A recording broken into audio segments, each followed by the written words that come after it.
Clarendon taxi operator charged following gun and ammunition seizure.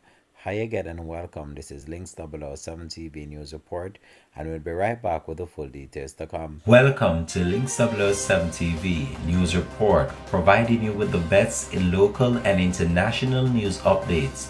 This is a place where you can get the most reliable and informative news information. Links 007 TV News Report. Welcome back and thanks for joining us. This is Links 007 TV News Report. A taxi operator was arrested and charged after a gun and ammunition were reportedly found in a bag during a search of a car he was driving on the Longwood Main Road in Racecourse, Clarendon on Wednesday, December the 20th.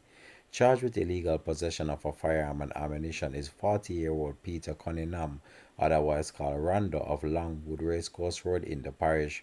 Reports are that sometime around 11 p.m., lawmen were in the area when they signaled the driver of a Toyota Probox motor car to stop. The driver complied and the vehicle was searched. Upon closer inspection of the vehicle, the police said that a bag was seen on the floor of the car. The bag reportedly contained one Glock 9mm pistol containing 9 rounds of ammunition.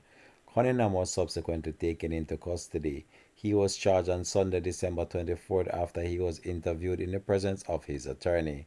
His court date is to be finalized. This has been Links 007 TV News Report. Thanks for watching.